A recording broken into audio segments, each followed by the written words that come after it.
ये मूवी है the invisible boy, जो साल 2014 में आने वाली एक इटालियन मूवी है। मूवी की शुरुआत में हम देखते हैं कि एक पागलों से दिखने वाला आदमी दीवार पे कुछ स्केच बना रहा होता है। असल में कुछ लोग उनसे कुछ जानकारी हासिल करना चाह रहे होते हैं और वो अपने स्केच के माध्यम से उन्हें वो जानकारी दे रहा होता है। जब स्केच पूरी हो जाती है तो उन्हें एक लोकेशन के बारे में पता चलता है और फिर वो लोग उसी लोकेशन की ओर चल पड़ते हैं। अगले सीन में हमें एक लड़का दिखता है जो कि रात की पार्टी के लिए स्टोर पे जाके एक स्पाइडरमैन का कॉस्ट्यूम खरीदना चाह रहा होता है, लेकिन स्टोर बंद हो जाने के कारण वो उस कॉस्ट्यूम को खरीद नहीं पाता और फिर ये सोचकर कि लौटते समय में ये कॉस्ट्यूम खरीद लूंगा, अपने पैसे को मोजे के अंदर छुपा लेता है। थोड़ी देर बाद माइकल, जिसे प्यार से सब लोग मिकी कहते हैं, अपने स्कूल की ओर जाता है, जहां हमें मिकी के स्वभाव के बारे में पता चलता है कि वो काफी डरपोक और शर्मीला स्वभाव का है, जिसके कारण स्कूल में उसका एक भी फ्रेंड नहीं है। स्कूल में एक लड़की जिसका नाम स्टेला होता है, माइकल उसे काफी पसंद करता है, इसलिए छुप छुप कर हमेशा उसका वीडियो लिया करता है। तभी अचानक क्लासरूम में एक लेडी पुलिस ऑफिसर आती है और सभी बच्चों से पूछती है कि क्या किसी ने मार्टिनो को देखा है। असल में मार्टिनो मैक्स का ही क्लासमेट होता है, लेकिन कुछ दिनों से लापता होने के कारण पुलिस ऑफिसर उसी की खोज में इन्वेस्टिगेशन कर रही होती है। वापस जाते वक्त लेडी पुलिस ऑफिसर माइकल को एक टिफिन देती है और कहती है कि तुम ये घर पर ही भूल आए थे, जिससे कि हमें पता चलता है कि वो लेडी पुलिस ऑफिसर माइकल की अपनी माँ होती है। अचानक माइकल के नाक से खून आने लगता है, वो समझ नहीं पाता ये क्या हो रहा है और उसे धोने के लिए वो बाथरूम की ओर जाता है। माइकल के दो क्लासमेट ब्रांडो और इवान माइकल के डरपोक स्वभाव होने का फायदा उठाते हैं और हमेशा माइकल को परेशान करते हैं, और आज तो माइकल के मोजे में छुपाए हुए पैसे भी उससे छीन लेते हैं, जो कि वो कॉस्ट्यूम के लिए छुपाए रखता है। लटका हुआ चेहरा लिए माइकल घर वापस आता है, जहां उसकी छोटी बहन कैंडेला को दिखाया जाता है, जो कि उम्र के हिसाब से काफी समझदार होती है और खेल खेल में माइकल से उसके कोई दोस्त ना होने का कारण पूछती है। माइकल के पास कोई जवाब नहीं होता, इसलिए वो अपने बचे हुए पैसे लेकर एक चाइनीज दुकान की ओर चला जाता है, जो कि काफी डरावनी होती है। माइकल वहां डरता हुआ पूछता है कि मेरे पास इतने थोड़े से पैसे हैं, क्या इसमें कोई कॉस्ट्यूम आ सकता है। वहीं साइड में खड़े एक दुकानदार उसके डर को नोटिस कर रहा होता है और उसे फिर उतने ही पैसे में एक कॉस्ट्यूम देता है, जो कि एक चाइनीज कॉस्ट्यूम होता है। वो उस कॉस्ट्यूम को पहली बार देखा होता है, इसलिए वो दुकानदार से पूछता है ये कॉस्ट्यूम किस सुपर हीरो का है और उसके सुपर पावर क्या क्या। दुकानदार रिप्लाई करता है कि सही समय आने पे तुम्हें खुद ब खुद सब कुछ पता चल जाएगा। और रात में माइकल पार्टी में जाता है, जहां पहली बार उसकी बात स्टेला से होती है, लेकिन तभी ब्रांडो और इवान उसकी खुशियों में पानी फेर देता है और बड़े स्क्रीन पर वो वीडियो चला देता है जिसमें माइकल स्टेला का छुप छुप कर क्लासरूम में वीडियो लिया करता था। ये देख वहाँ के सभी लोग माइकल से खफा हो जाते हैं और ब्रांडो और इवान को एक नया मौका मिल जाता है जिससे कि वो माइकल को टॉर्चर कर सके। अब माइकल वहां से भागना चाह रहा होता है और खुद को बाथरूम में लॉक कर लेता है और अपने कॉस्ट्यूम से गुजारिश करता है कि क्या तुम्हारे पास कुछ सुपर पावर है, क्या तुम मुझे यहाँ से गायब कर सकते हो। अगली सीन में हम देखते हैं कि माइकल गायब हो चुका है, लेकिन उसका डॉगी उसे देख रहा होता है और इसीलिए माइकल को इस बात का एहसास नहीं होता। लेकिन जब वो खुद को शीशे में देखता है तो वो काफी कंफ्यूज हो जाता है। थोड़ी देर में उसकी मम्मी माइकल को खोजते हुए रूम में आती है, लेकिन माइकल को देख नहीं पाती, जिससे कि माइकल कंफर्म हो जाता है कि हाँ, अब मुझे कोई भी इंसान देख नहीं पाएगा। ये कहानी आपको बहुत सीधी लगेगी, लेकिन असलियत में ये उतनी ही उलझी हुई है। माइकल स्कूल बंक करता है और घर में ही टाइम पास कर रहा होता है, लेकिन थोड़ी देर बाद वो सोचता है कि क्यों ना ब्रांडो और इवान को मजा चखाया जाए। माइकल स्कूल की ओर जाता है और वहां एक गाड़ी के पीछे अपने सारे कपड़े उतारता है। अब माइकल को कोई नहीं देख सकता। माइकल स्कूल के अंदर जाता है, लेकिन वहीं इस बगल में खड़े एक आदमी माइकल के एक एक गतिविधियों को ध्यान दे रहा होता है। माइकल स्कूल में इवान को मजा चखाता है और अब बारी थी ब्रांडो की। ब्रांडो का टेनिस मैच चल रहा होता है, जहां माइकल के कारण उसकी हार हो जाती है, जिसके कारण ब्रांडो को अपने पिता से काफी खरी खरी सुनने को मिलती है। ब्रांडो कहता रह जाता है कि कोई है जो मुझे पीछे से ठेल रहा है, लेकिन कोई इसकी इस बात पे विश्वास नहीं करता। अब माइकल काफी खुश है, वो जो चाह रहा होता है वो कर पा रहा होता है। अचानक उसकी नजर स्टेला पे पड़ती है और उसके पीछे पीछे वो गर्ल्स बाथरूम में चला जाता है, जहाँ वो अपने इनविजिबिलिटी का फायदा उठाकर मजे ले रहा होता है। लेकिन अचानक एक लड़की तौलिया फेंकती है बेंच की ओर, लेकिन बेंच में माइकल बैठा होता है, जिसके कारण वो तौलिया माइकल के ऊपर पड़ जाता है। तौलिया के संपर्क में आते ही माइकल का शरीर वापस से विजुअल होना शुरू हो जाता है, जिसके कारण वो वहां पकड़ा जाता है और अगले ही दिन उसकी खूब बैंड बजती है।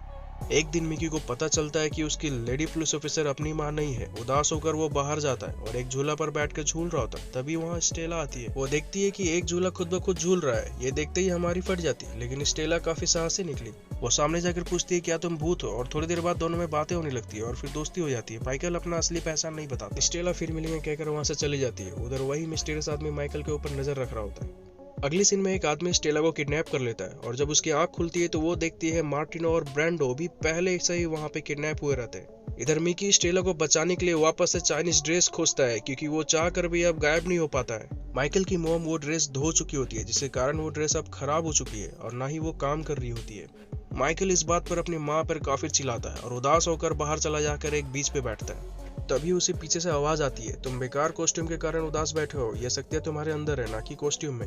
मिकी पीछे घूमता है और देखता है ये वही मिस्टीरियस आदमी है जो हर जगह मिकी पे नजर रख रहा होता है। मिकी उससे डरता है और सोचता है ये वही किडनैपर तो नहीं जो सबको किडनैप कर रहा होता है। वो आदमी रिप्लाई करता है, तुम गलत सोच रहे हो, मैं वो आदमी नहीं हूँ जो सबको किडनैप कर रहा हूँ। मिकी हैरान होकर पूछता है, तुम कौन हो और मेरी मन की बात को कैसे जान ले रहे हो? वो आदमी कहता है, मैं तुम्हारा पिता हूँ, और फिर उसे सब कुछ बताता है। कहानी फ्लैशबैक में जाती है। रसिया में परमाणु हमले के कारण कई लोग जहाँ मृत्यु हो गई, वहीं कुछ लोगों के डीएनए में बदलाव आया, जिसके कारण उसे स्पेशल होने का दर्जा मिला। वही वहाँ के सेना बिना लड़े युद्ध जीत लेना चाहते थे, इसलिए ऐसे स्पेशल लोगों को बंदी बनाकर रखते थे और उनकी शक्तियों को जानने और उसको विस्तार करने के लिए उन पे तरह तरह के एक्सपेरिमेंट करते थे। मैं और तुम्हारी माँ उन्हीं में से एक थे और हम लोग वहीं मिले, और फिर एक दिन तुम आए। हम नहीं चाहते थे कि हमारी तरह तुम्हारे ऊपर भी एक्सपेरिमेंट हो, इसलिए हमने फैसला लिया वहाँ से भाग जाने का। हम कामयाब भी हुए, लेकिन तुम्हारी माँ वहाँ से नहीं भाग पाई, उन्हें गोली मार दिया गया। और ये जो तुम्हारे पास शक्तियाँ हैं, ये शक्तियाँ तुम्हारी माँ से ही तुम्हें मिली है। वो रशियन स्पेशल फोर्स आज भी हमारे खोज में है, और मैं नहीं चाहता कि मेरे वजह से तुम्हारे जान को खतरा आए, इसीलिए मैंने तुम्हें लेडी पुलिस ऑफिसर के दरवाजे पे छोड़ आया।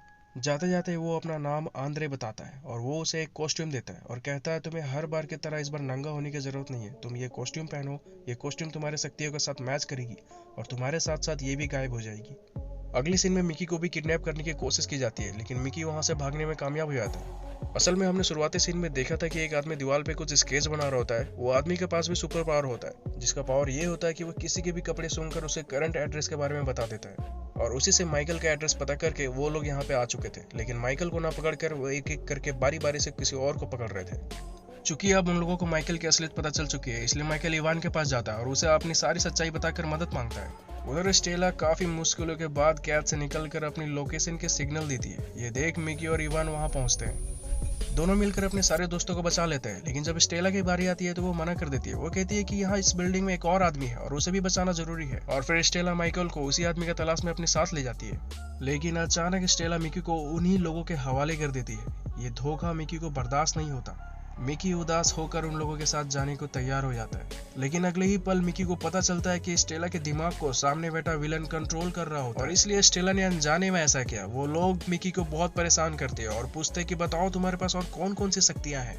उधर स्टेला को एक बॉक्स में बिठाकर मिकी से अलग कर रहे होते हैं, और ये देखकर मिकी इसका विरोध करता है, और फिर हम देखते हैं कि मिकी के पास एक नहीं बल्कि अनेक पावर है। वो अपना सोच से ही सबको मारना शुरू कर देता है, लेकिन मेन विलन वहां से बचकर निकलने में कामयाब हो जाता है। स्टेला और मिकी जब वापस आते हैं, तब तक यहाँ पे इस सभी को पता चल चुका होता है कि मिकी के पास सुपर पावर है, लेकिन ये बात पूरी वर्ल्ड को पता चले इससे पहले वह आंद्रे आता है और वहाँ पे उपस्थित सभी लोगों को याददाश्त मिटाना शुरू कर देता है। लेकिन मिकी उन्हें रोकता है। वो नहीं चाहता है कि स्टेला जिस शक्तियों के कारण मिकी के करीब आई थी, याददाश्त जाते ही वो मिकी को भूल जाए और बाकी लड़कों की तरह वो उसे भी इग्नोर करना शुरू कर दे। आंद्रे फिर भी जान को खतरा कहकर सभी की याददाश्त मिटा देता है। अगले ही दिन सबको सब कुछ भूल चुका होता है। इधर इवान और ब्रांडो वापस से मिकी को परेशान करने आते हैं, लेकिन इस बार मिकी काफी मैच्योरली डील करता है। वो कहता है, अगर मुझे मारना है तो मार लो, वरना मेरा रास्ता छोड़ दो। ये देख दोनों हैरान हो जाते हैं कि इतना डरपोक सा लड़का अचानक इतना साहसी कैसे बन गया। स्टेला मिकी को इग्नोर करके जा रही होती है, लेकिन तभी मिकी चीखता है और स्टेला पूछता है, क्या तुम्हारा तबीयत अभी भी ठीक नहीं हुई? ये सुन मिकी काफी खुश हो जाता है और फिर दोनों की गाड़ी साथ में चलने लगती है, जिससे हमें पता चलता है कि आंद्रे ने सभी की याददाश्त तो मिटा दी, लेकिन स्टेला को छोड़ दी। अगर यही कहानी खत्म होती तो ठीक था, लेकिन इसके बाद एक अजीब सी ट्विस्ट आती है। हमें दिखता है कि कोई इनविजिबल पर्सन एक चेयर पर बैठा है और एक आदमी आकर उसे इन्फॉर्म करता है हम माइकल को लाने में असफल रहे। ये सुन वो अपने रूप में आता है और हम देखते हैं कि ये तो माइकल की असली माँ है, जिसे गोली मार दिया गया था। वो उसे पनिश करने लगती है और फिर वो आदमी माफी मांगते हुए कहता है कि हमने मिकी के सिस्टर को भी खोज लिया है। कहानी फिर से फ्लैशबैक में जाती है और हमें पता चलता है कि आंद्रे का एक नहीं बल्कि 2 बच्चे थे, और आंद्रे किसी भी कीमत पर नहीं चाहता था कि उसके दोनों बच्चे वापस उस जगह पे पहुंचे। अब यहाँ पे कहानी के अंत में 2 पॉसिबिलिटी होती है। माइकल के मदर को सच में गोली मार दिया गया था और उसके बाद कुछ ऐसा हुआ हो जिसकी वजह से वो उसी लोगों की हेड बन गई हो, या फिर वो भी उसके एक एक्सपेरिमेंट का प्लान था ताकि आंद्रे से शादी करके एक नए बच्चे को पैदा करना, ताकि उसके पास और भी सुपर पावर हो या ना हो, ये एक्सपेरिमेंट के द्वारा पता करना।